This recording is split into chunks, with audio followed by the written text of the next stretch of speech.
5 seconds.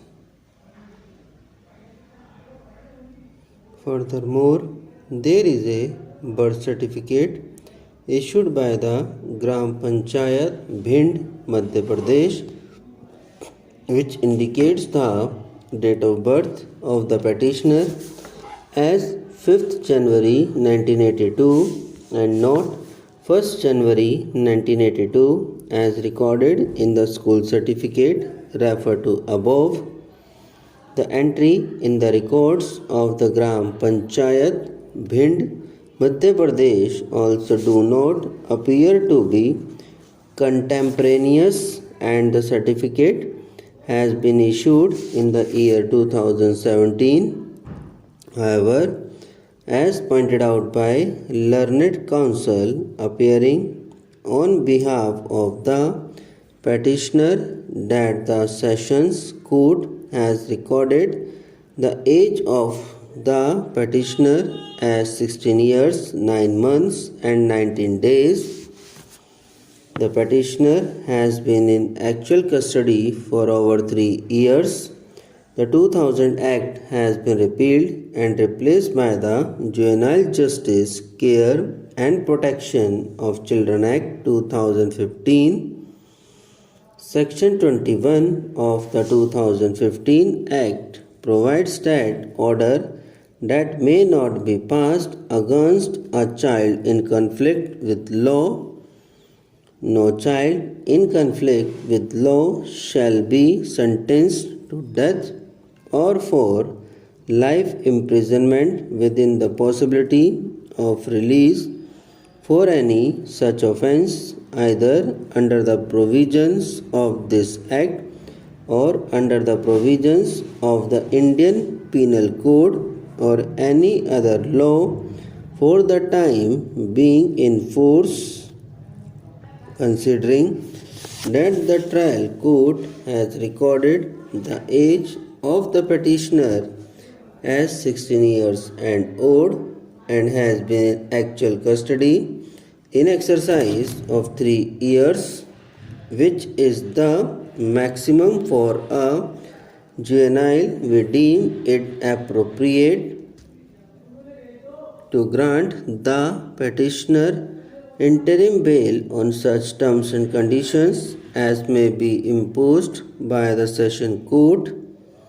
We further direct the Session Court to examine the claim of the petitioner to juvenility in accordance with law and submit a report to this court within 1 month from the date of communication of this order.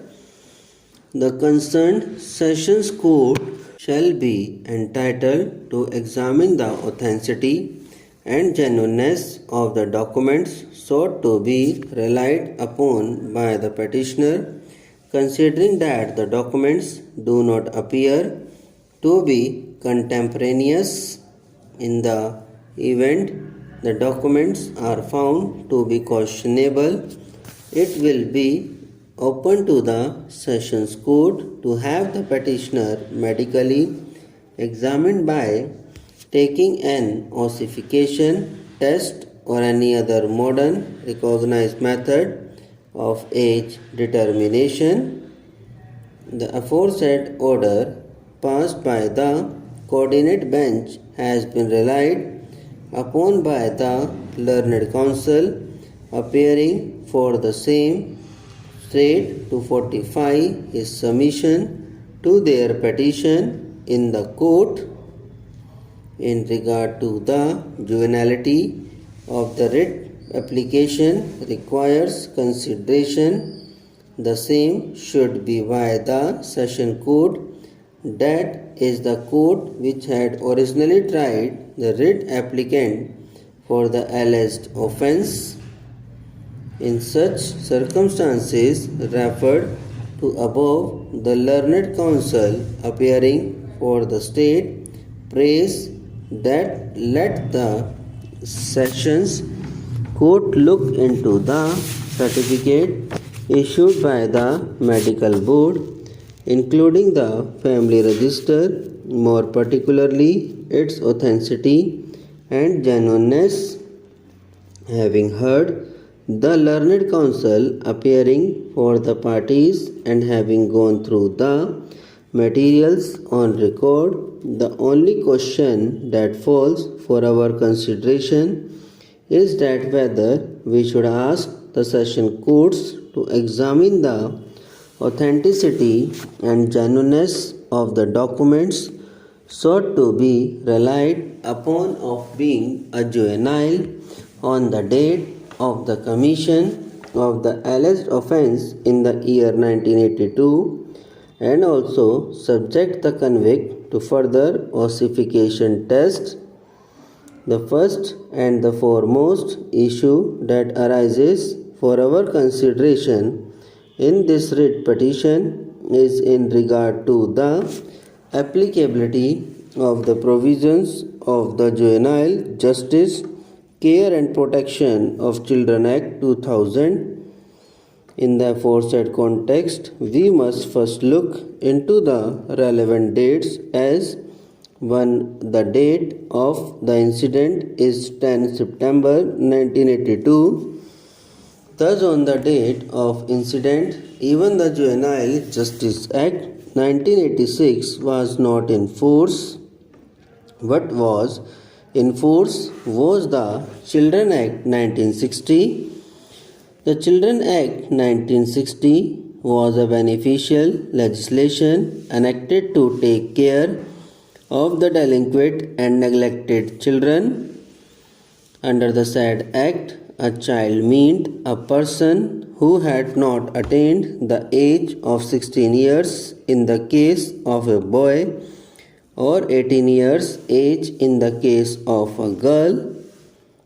2. The petitioner herein came to be convicted by the trial court by judgment and order dated 6 January 1986. Even on the date of conviction, the Juvenile Justice Act 1986 was not in force. The Juvenile Justice Act 1986 came in force with effect from 1st December 1986. Thus, even on the date of conviction, the Children Act 1960 governed the field. 3. The appeal filed by the petitioner herein in the above court, High Court of Allahabad, against the judgment and order of conviction passed by the trial court came to be decided and was ordered to be dismissed void judgment and order. It is relevant to note that on the date when the appeal came to be dismissed by the High Court, the 2000 Act was in force, and for special leave to appeal filed by the petitioner here in this court came to be dismissed void order 16 August 2016 as per the decision of the Juvenile Court. Subscribe now and press the bell icon. Never miss an update.